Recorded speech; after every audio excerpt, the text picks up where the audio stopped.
जय श्री श्याम, हारे के सहारे की जय हो।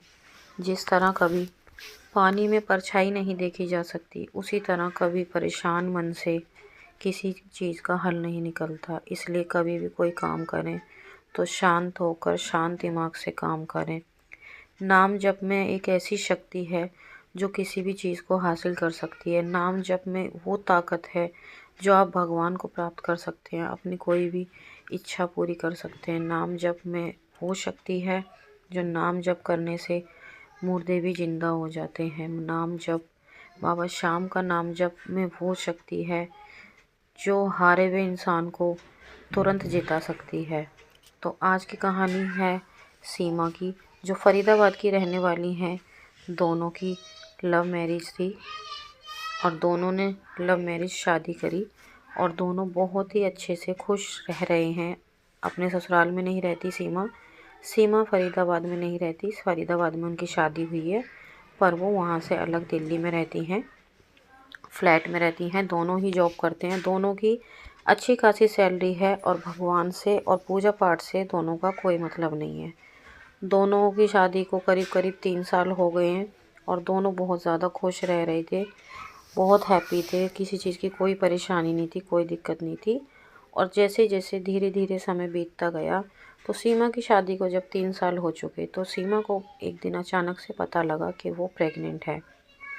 सीमा ने ये बात अपने हस्बैंड को बताई कि मैं प्रेग्नेंट हूँ और दोनों ही हस्बैंड वाइफ बहुत ज़्यादा खुश हुए। दोनों खुशी के मारे उनका कोई ठिकाना नहीं था। सीमा के हस्बैंड ने तुरंत अपने मम्मी पापा को गांव में फ़ोन किया, फरीदाबाद फ़ोन किया और उन्हें बताया कि आप दादा दादी बनने वाले हैं।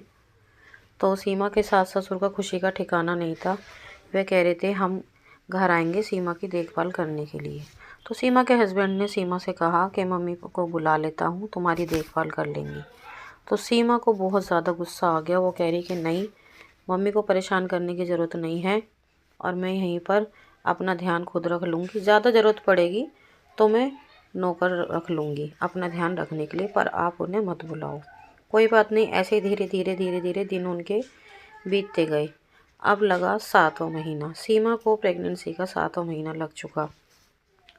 तो सीमा के हस्बैंड एक दिन सीमा से कहने लगे कि अब तुम्हें 7वां महीना लग गया, अब तुम्हें रेस्ट की ज़रूरत है, मैं मम्मी को बुला लेता हूँ, मम्मी तुम्हारी हेल्प कर देंगी, मतलब तुम्हें आराम हो जाएगा।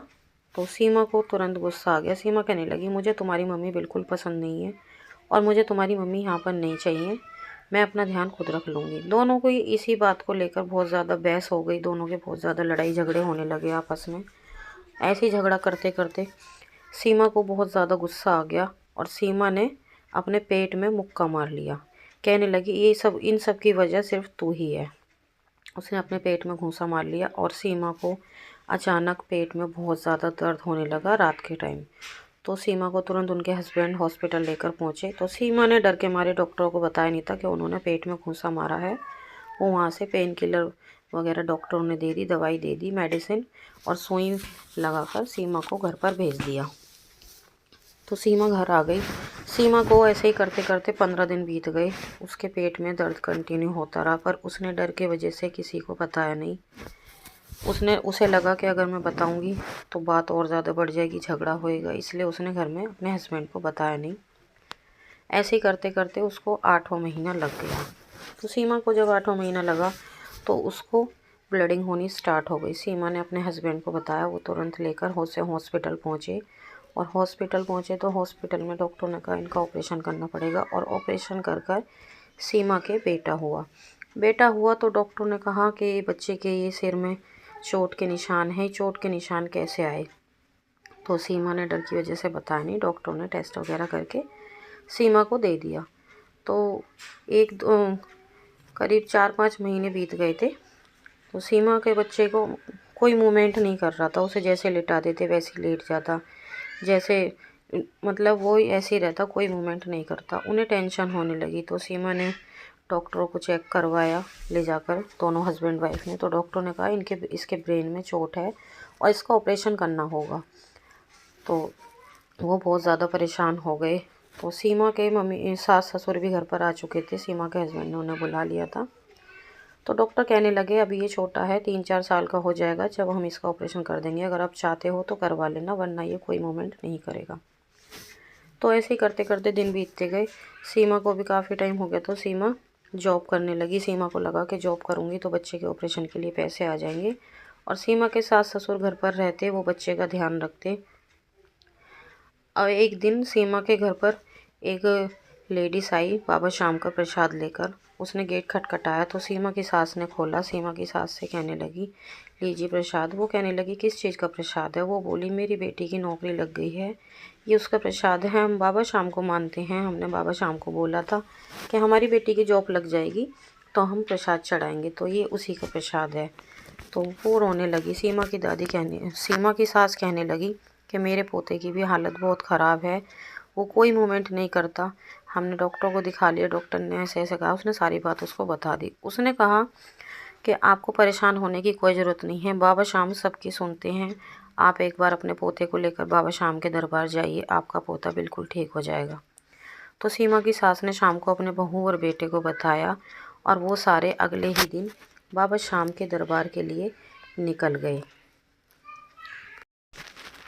जब सीमा बाबा शाम के दरबार पहुंची तो बाबा शाम से अरदास लगाई कि हे बाबा शाम, मेरे बच्चे का ऑपरेशन सक्सेसफुल हो जाए। जब मेरे बच्चे का ऑपरेशन सक्सेसफुल हो जाएगा तो मैं अपने बच्चे को लेकर फिर से आपके दरबार आऊँगी।